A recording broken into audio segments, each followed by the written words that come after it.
اور گرمی کا کیا صورتحال ہے؟ بہت زیادہ سوال کر لیا آپ نے، ایک سوال کریں آپ۔ پاکیزگیاں ہیں کیا جو کہ اس آیت کا صحیح مفہوم ادا کر رہی ہیں؟ کسی اور زبان میں اس کا کوئی ترجمہ بن ہی نہیں رہا۔ کتنا مشکل کام ہے ہم سب کے لیے۔ ہم لوگ آپ کو نہیں رسپانس دیں گے، کوئی بات نہیں، لوگ آپ پہ الزامات لگائیں گے، کوئی بات نہیں، وہ اسکیمنگ تو کرے گا اس کی۔ یہ چیز تو ہم خود فیل کرتے ہیں، کبھی ہاتھ جل جائے، اسکن پہ جو تکلیف ہوتی ہے اس کی الگ ہی فیلنگ ہوتی ہے۔ السلام علیکم ورحمۃ اللہ وبرکاتہ۔ السلام علیکم ورحمۃ اللہ وبرکاتہ۔ میں آمنہ عثمان، میں سمینہ قمر۔ آج ایک دفعہ پھر رمضان کے اس پوڈ کاسٹ میں ہم آپ کے ساتھ ہیں ایک نئی صورت کے ساتھ۔ سورہ مدثر ہے آج ہماری، اور یہ قرآن حکیم کی ترتیب کے اعتبار سے 74ویں سورہ ہے اور نزولی اعتبار سے ہماری چوتھی سورہ ہے۔ سورہ مدثر شروع کرنے سے پہلے سمینہ حسب معمول ہمیں دعا ضرور مانگنی چاہیے۔ ویسے تو قرآن جب بھی آپ اٹھائیں فرمایا کہ اعوذ باللہ من الشیطان الرجیم پڑھیں، تو جب قرآن اٹھائیں تو اس بات کی دعا اللہ تعالیٰ سے کریں کہ اللہ تعالیٰ اس کے ذریعے ہمیں ہدایت دے، ایسا نہ ہو کہ ہم قرآن بھی اٹھائیں اور ہدایت نہ پائیں۔ آمنہ سب سے پہلے بتائیے روزے کیسے جا رہے ہیں؟ روزے شروع کے روزے تو بہت جلدی جا رہے تھے، لیکن اب لگ رہا ہے کہ تھوڑے سے لمبے ہوتے چلے جا رہے ہیں۔ اور گرمی کا کیا صورتحال ہے؟ گرمی مجھے لگتا ہے گھر کے تمام افراد کو، بلکہ جتنے لوگ ہمیں سن رہے ہیں سب کوئی کہے گا بہت گرمی ہے، کوئی کہے گا نہیں ہے، یعنی موسم بھی الگ طرح اثر انداز ہوتا ہے سب کے اوپر۔ شہری میں گرمی نہیں ہوتی ہے، شہری میں موسم پھر ذرا بہتر ہوتا ہے اور پھر دن بھر تو رہتی ہے، لیکن آئندہ آنے والے دنوں میں تو ظاہر ہے زیادہ ہی ہونے والی ہے گرمی۔ اچھا، بہت سارے لوگ ایسی جگہ سے بھی ہمارا پوڈ کاسٹ دیکھ رہے ہیں نا جہاں پہ گرمی نہیں ہے، یعنی ضروری تو نہیں ہے کہ سب لوگ پاکستان سے ہی دیکھ رہے ہوں۔ تو آپ جاننا چاہیں گی، میرا خیال ہے ہم لوگوں سے پوچھ لیتے ہیں کہ آپ ہمیں بتائیے کہ آپ کس شہر سے دیکھ رہے ہیں اور آپ کے طرف جہاں بھی آپ اس وقت موجود ہیں موسم کی کیا صورتحال ہے، اور گھنٹے کتنے ہیں آپ، کتنے گھنٹے آپ روزہ رکھیں؟ اب یہ بہت زیادہ سوال کر لیا آپ نے، ایک سوال کریں آپ۔ چلیں آپ جو بھی جواب دینا چاہیں، نہیں، ایک طے کریں۔ میرے خیال میں گھنٹے بھی پوچھ لیتے ہیں، شہر اور گھنٹے۔ چلیے ٹھیک ہے، موسم رہنے دیجیے، شہر اور گھنٹے بتا دیجیے۔ چلے آپ کی بات مان لیتی ہوں، اور آپ یہی بتا دیجیے کہ آپ کے پاس روزہ کتنے گھنٹے کا اور شہر کا نام بھی ساتھ ضرور لکھیے۔ اب ہم سورت کے اوپر شروع کریں، سورہ مدثر، بسم اللہ الرحمن الرحیم۔ اس سورت کا شان نزول آپ نے پڑھا ہوگا بالکل۔ شروع کی جو 7 آیات ہیں ان کا شان نزول بالکل مختلف ہے، اور جو اس کے بعد کی آیات ہیں وہ ڈفرینٹ ہیں۔ تو ہم پہلے تھوڑا سا یہ ڈسکس کر لیں کہ مجموعی طور پہ یہ سورت کس بارے میں ہے۔ بالکل، شروع کی جو سورہ کا 7 آیات ہیں وہ فترۃ الوحی کے دور کی ہیں، جبکہ نبی پاک صلی اللہ علیہ وسلم کے اوپر پہلی وحی کے بعد اقرأ بسم ربک الذی، اس کے بعد بند ہو گئی تھی وحی، اور تقریباً علماء کہتے ہیں، مفسرین کہتے ہیں کہ 1 ماہ کا یہ عرصہ تھا جب نبی پاک صلی اللہ علیہ وسلم کے اوپر وحی کا دوبارہ سے شروع نہیں ہوا تھا نزول۔ وہ عرصہ ایسا تھا، وہ دور ایسا تھا کہ نبی پاک صلی اللہ علیہ وسلم بڑی بے چینی کے ساتھ انتظار کر رہے تھے، اور تھوڑا اضطراب رہتا تھا، بے چین رہتے تھے۔ اس کے بعد اللہ رب العالمین نے وحی کا سلسلہ دوبارہ شروع کیا اور یہ سورہ نازل ہوئی۔ جب پہلی وحی کا واقعہ ہم اس لیے یہاں پہ تفصیل سے نہیں رکھتے کہ آپ سب نے پڑھا ہوگا، سب جانتے ہیں کہ نبی کریم صلی اللہ علیہ وسلم غار حرا میں تھے، فرشتے نے آ کے اقرأ بسم ربک الذی خلق کی پکار دی، آپ صلی اللہ علیہ وسلم پریشان ہوئے، گھر گئے، حضرت خدیجہ سے کہا زملونی مجھے چادر اڑا دو، یہ ساری چیز ہم پڑھ چکے ہیں۔ اس کے بعد جیسے کہ آپ نے کہا کہ ایک عرصے تک وحی نہیں آتی، اور پھر اللہ تعالیٰ بہت محبت کے ساتھ مخاطب کرتے ہیں، یا ایھا المدثر، اے اوڑھ لپیٹ کے لیٹنے والے، کھڑے ہو جاؤ، قم فانذر، کھڑے ہو جائیے اور ڈرائیے۔ بالکل شروع میں ہی کھڑے ہو جانے کا تذکرہ ہے، اور قم سے قیم بھی نکلا ہے، قم سے قیام بھی نکلا ہے۔ اس کا معنی یہ ہے کہ یہ پورا کا پورا اللہ رب العالمین نے نظام بنانے کی بات کی ہے کہ استحکام کے ساتھ، استقامت کے ساتھ اٹھ جائیے، کھڑے ہو جائیے، اور رب کی کبریائی کی پکار لگا دیجیے۔ معذرت آپ کی بات کاٹی، کھڑا ہونا کہتے ہیں نا ہم اپنے گھر میں کہ اٹھو کھڑے ہو، تو اس کا مقصد یہ نہیں ہوتا کہ آپ بیٹھے ہوئے تو کھڑے ہو جائیں، مقصد یہ ہوتا ہے کہ کھڑے ہو اور کام شروع کرو۔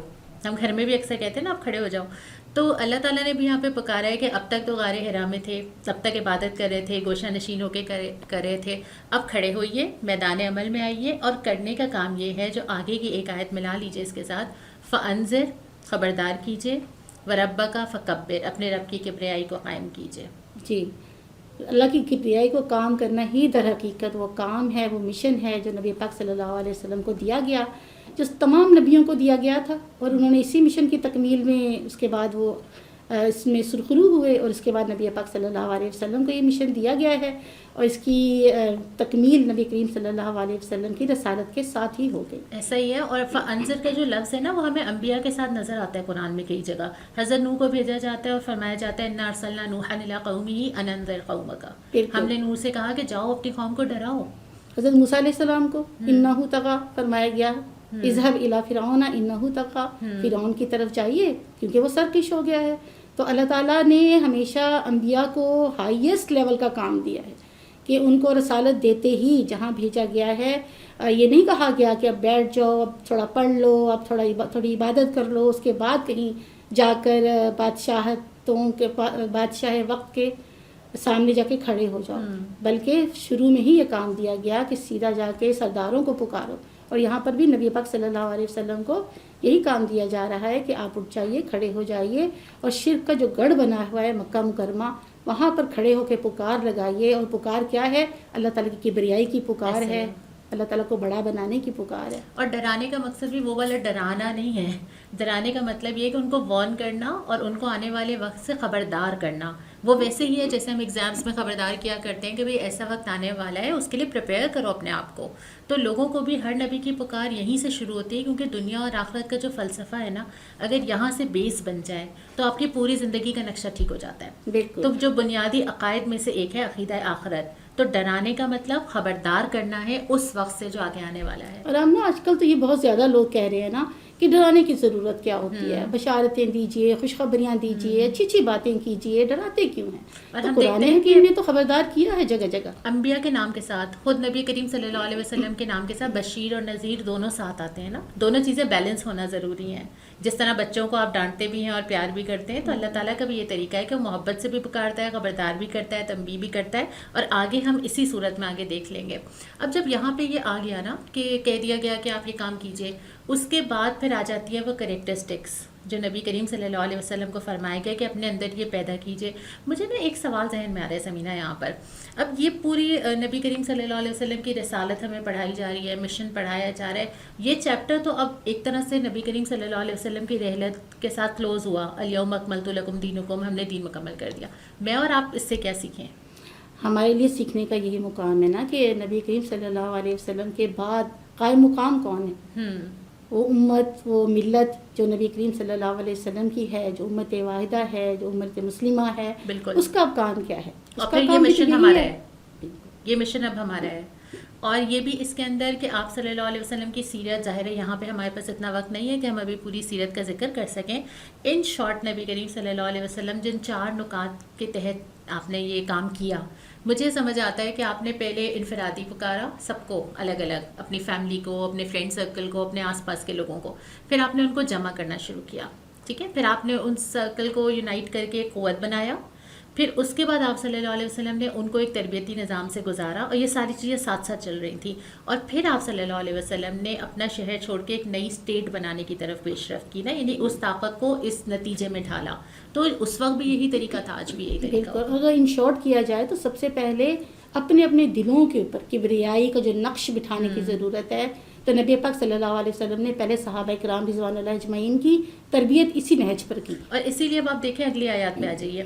اگلی جو آیات کریکٹرسٹکس بتاتی ہیں نا اس سورہ مدثر کے اندر، وہ یہ بتاتی ہیں کہ جب آپ دین کے لیے اٹھیں، اور ہر شخص کو اٹھنا ہے، اس میں میری اور آپ کی کوئی تخصیص نہیں ہے، ایز اے مسلم ہم سب کی ذمہ داری ہے. اب جب آپ دین کے لیے اٹھیں گے تو آپ کو کچھ بیسک چیزیں سب سے پہلے اپنے اندر قائم کرنی ہوں گی، جو کہ 4 چیزیں آگے دہرائی گئی ہیں. پہلی، اپنے کپڑوں کو پاک رکھو. دوسری، پہلے اپنے کپڑوں کو پاک رکھو، اور کپڑوں کے ساتھ ساتھ پھر اس پر اگر ہم دیکھ لیں کہ کپڑوں کے ساتھ ساتھ کیا کیریکٹر کی پاکیزگی، کردار کی پاکیزگی، کہ وہ پاکیزگیاں ہیں کیا جو کہ اس آیت کا صحیح مفہوم ادا کر رہی ہیں، اس پر بھی تھوڑی ہم دیکھ لیں گے، بات کر لیں گے.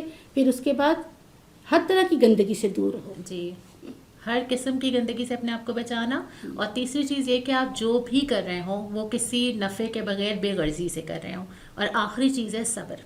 اب ان 4 چیزوں کی جو امپورٹنس ہے آپ زندگی میں دین پہ عمل کرنے کے لیے، اور یہ بہت بڑے مشن کی بات صرف نہیں ہو رہی.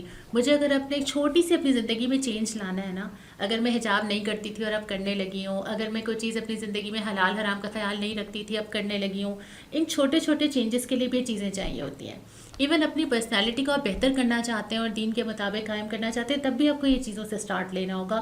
پہلی چیز جو تھی وہ صفائی اور پاکیزگی.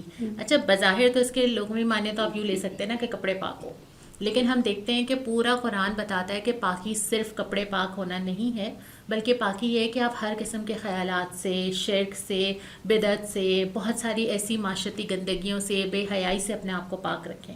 یہ ساری چیزیں، اور اندر اور باہر کی پاکیزگی کا آپس میں تعلق ہوتا ہے. آپ کی اپیرنس جیسی ہوتی ہے وہ چیزیں آپ کے اندر جگہ بنا لیتی ہیں، اور وہی چیز پھر گندگی سے دور رہو. کپڑے پاک رکھنا بھی محاورتاً، جیسے دامن صاف رکھنا جی. محاورتاً استعمال ہوتا ہے. تو عربی میں بھی کپڑوں کا پاک رہنے کا مطلب یہ ہے، رکھنے کا مطلب یہ ہے کہ کردار کا پاک ہونا. بالکل. اور آپ کا کردار پہلے بنے گا تو آپ کی بات میں اثر ہوگا. بالکل. اور جو لفظ فطاہر، اس کا میں ڈکشنری میں دیکھ رہی تھی تو کسی اور زبان میں اس کا کوئی ترجمہ بن ہی نہیں رہا. کسی اور زبان میں اس کا کوئی مفہوم اس طرح سے ادا ہو ہی نہیں رہا جس طرح سے کہ اسلام نے اس کا تصور دیا ہے، پاکیزگی کا، طہارت کا، صفائی و ستھرائی کا. اور آج بھی تہذیب یافتہ قوموں میں بھی آپ دیکھ لیں ویسا صفائی کو، طہارت کا اور پاکی کا نظام نہیں ہے جیسا کہ اسلام میں. اور اس کو اپوزٹ کر لیں جو اگلا جملہ ہے کہ گندگی سے دور رہنا.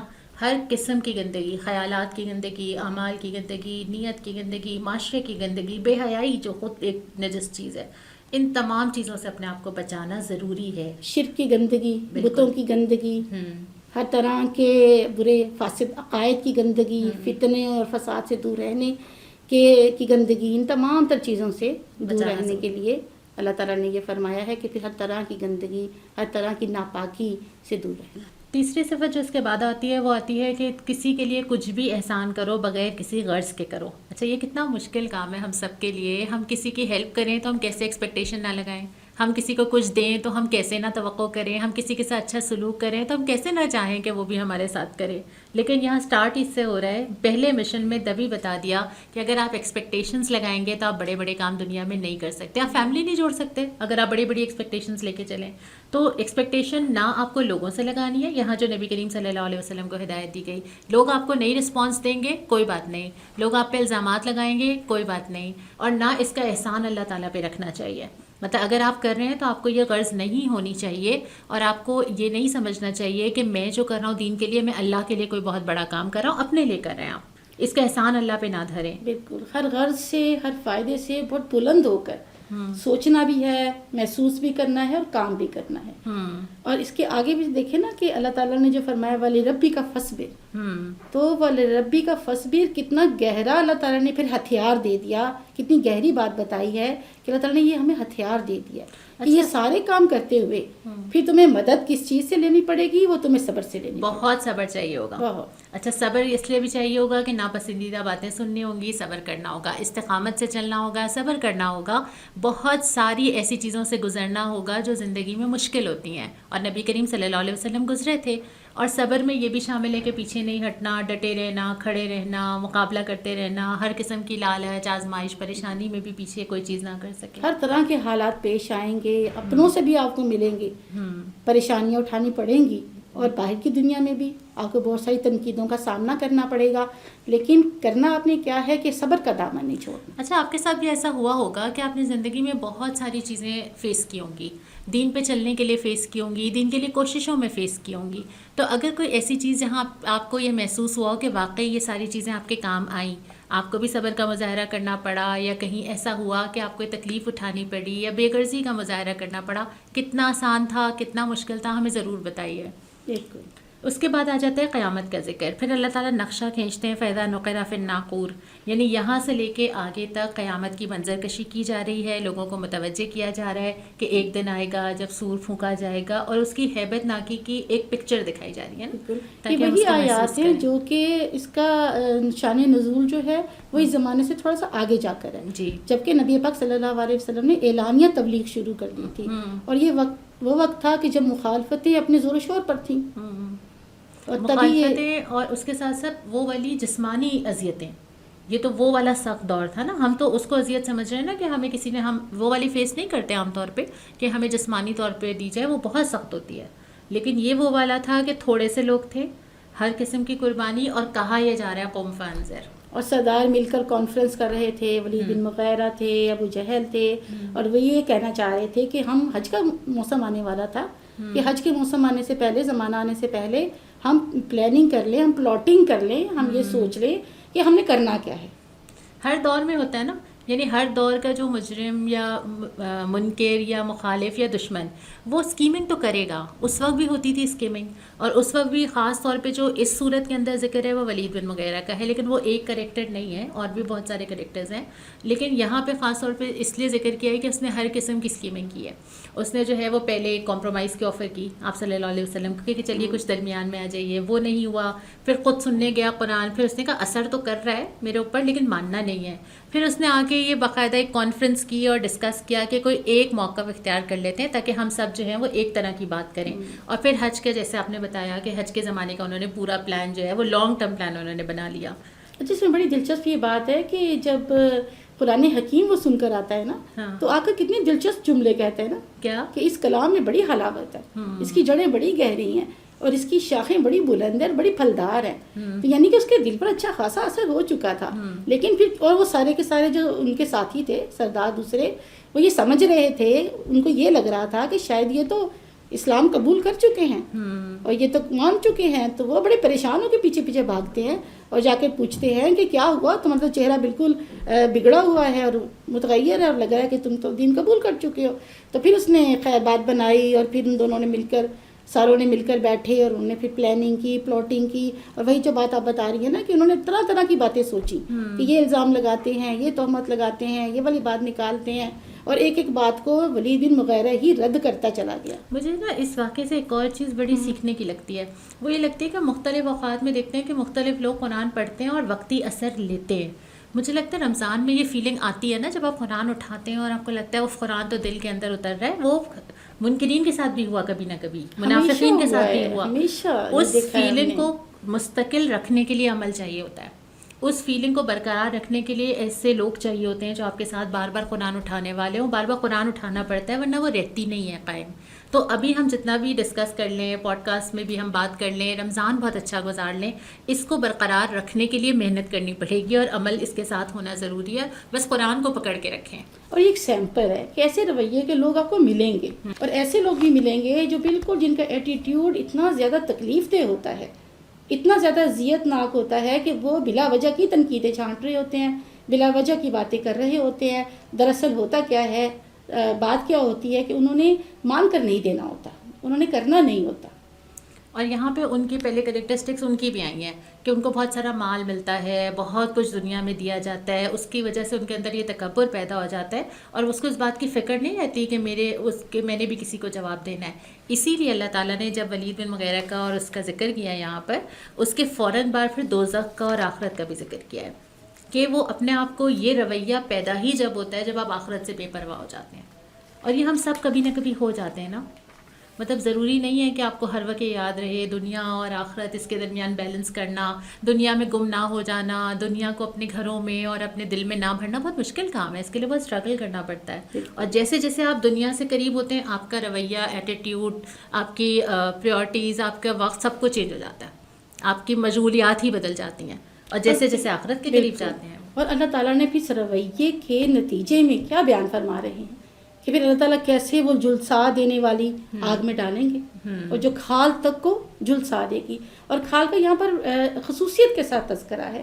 اس کا اگر تھوڑا سا آپ میڈیکلی اس میں جائیں نا، ایکسپلینیشن میں جائیں، تو ہمیں یہ پتہ چلتا ہے کہ سب سے زیادہ تکلیف کھال کو ہوتی ہے.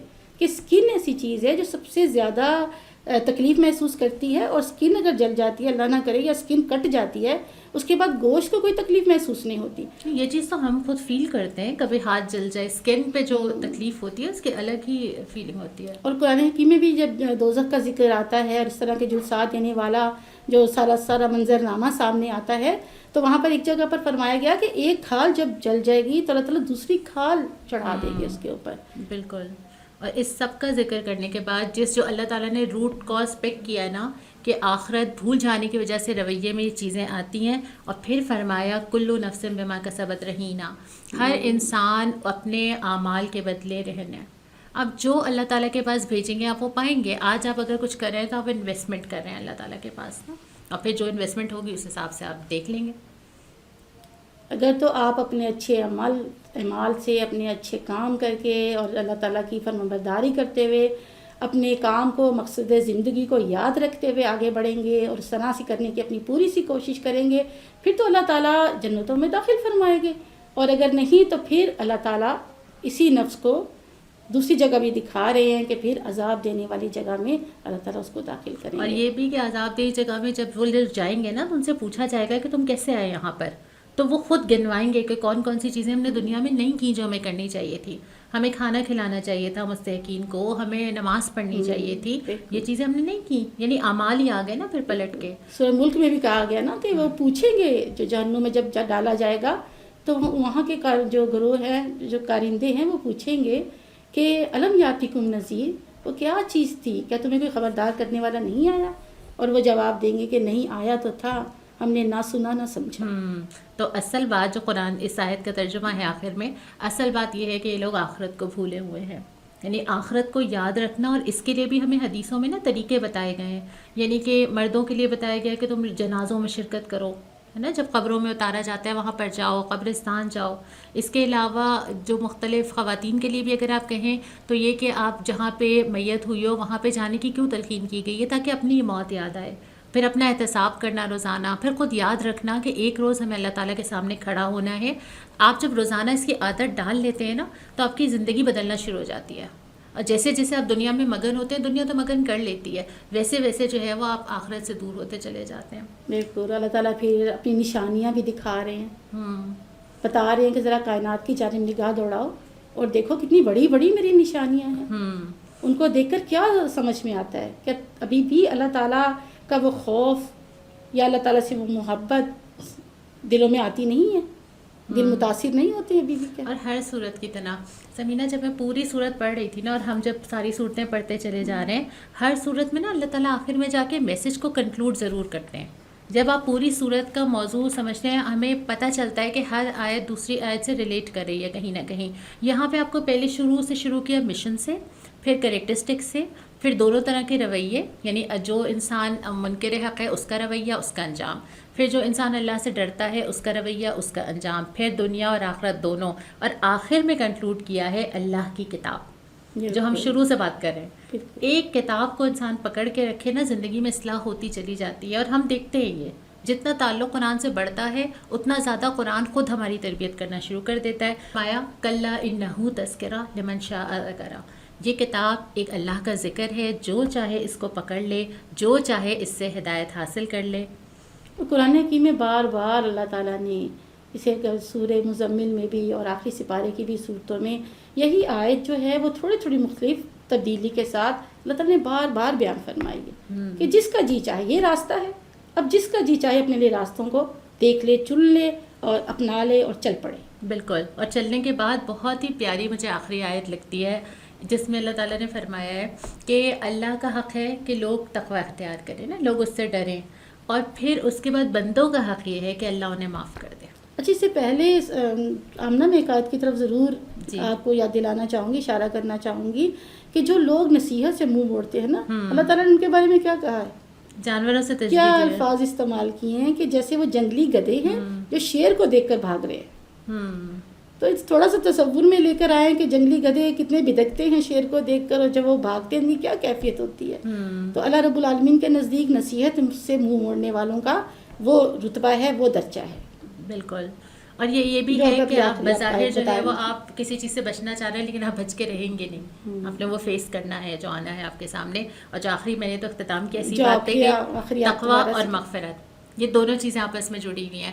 آپ اللہ کا ڈر اختیار کریں گے، آپ اللہ کی طرف بڑھیں گے، اللہ آپ کو چھوڑے گا نہیں. اللہ آپ کی مغفرت کے لیے وہ جو فرماتے ہیں نا، سارے اولا مغفرت میں ربکم جنت عرضها السماوات والارض، دوڑو مغفرت کی طرف. پھر اللہ جو ہے وہ اللہ کو کیا ہے جو سورہ مائدہ کی آیت ہے کہ وہ تمہیں عذاب دے، اللہ بہترین قدر کرنے والا ہے. تو اینڈ اسی کے اوپر ہوتا ہے کہ یہ ساری صورت پڑھنے کے بعد قرآن کو لے کر اٹھیں تو وہ مشن بھی خود بخود ساتھ چلے گا جو نبی کریم صلی اللہ علیہ وسلم کو دیا گیا، اور پھر قرآن آپ کی وہ تربیت بھی کرے گا جو سورہ احزاب میں اللہ تعالیٰ نے فرمایا ہے کہ جو مرد، میں پوری آیت نہیں پڑھ رہی، طویل آیت ہے لیکن اس کا مفہوم یہ ہے کہ جو مرد اور عورتیں جو مومنین ہیں، جو دین پہ عمل کرتے ہیں، جو راز باز ہیں، جو اپنی شرمگاہوں کی حفاظت کرتے ہیں، بہت ساری چیزیں گنوانے کے بعد آخر میں فرماتے ہیں کہ اللہ تعالیٰ نے ان کے لیے مغفرت اور بڑا اجر رکھا ہے. تو یہ اللہ کا وعدہ ہے، لیکن اللہ کا وعدہ پانے کے لیے اپنا وعدہ پورا کرنا ہوگا، جو لا الہ الا اللہ کہہ کے اللہ تعالیٰ سے کیا. بندے کا حق یہ ہے کہ وہ اللہ سے ڈرے، اللہ کی خشیت اختیار کرے، اللہ تعالیٰ کا تقوی اختیار کرے. پھر اللہ تعالیٰ کیا کریں گے؟ اللہ تعالیٰ نے احسان فرمایا، اللہ تعالیٰ نے بہت پیاری آیت جو اختتام اس کا ہو رہا ہے، اللہ تعالیٰ اس کی مغفرت کر دیں گے. تو مغفرت ایک اتنی بڑی چیز ہے کہ اگر یہ نصیب ہو جائے تو تبھی تو اللہ کا قرب بھی نصیب ہوگا نا، تبھی تو درجے بھی بلند ہوں گے نا، تبھی تو اللہ تعالیٰ کی انعامات بھی حاصل ہوں گے نا. تو مغفرت کے لیے بھاگنا چاہیے، دوڑنا چاہیے. قرآن حکیم میں بھی ہے دوڑو مغفرت کی طرف. یہ بھی ہے اور یہ بھی ہے ساری نیکی کرنے کے بعد بھی جو کوٹ کیا ہے کہ وہ کہتے ہیں کہ وَمَا كَانَ قَوْلُهُمْ إِلَّا أَن قَالُوا رَبَّنَا اغْفِرْ لَنَا ذُنُوبَنَا وَإِسْرَافَنَا فِي أَمْرِنَا وَثَبِّتْ أَقْدَامَنَا وَانصُرْنَا عَلَى الْقَوْمِ الْكَافِرِينَ. سب کچھ کرو، دعا مغفرت کے اللہ سے ہی مانگو. اس نوٹ پہ ہم آج کا پوڈ کاسٹ اختتام کرتے ہیں. سورہ مدثر آج ہم نے مکمل کی ہے اور اگلے پوڈ کاسٹ میں کسی نئی صورت کے ساتھ انشاءاللہ آپ کے سامنے موجود ہوں گے. دعا کے ساتھ اختتام رب اغفر وارحم وانت خیر الراحمین.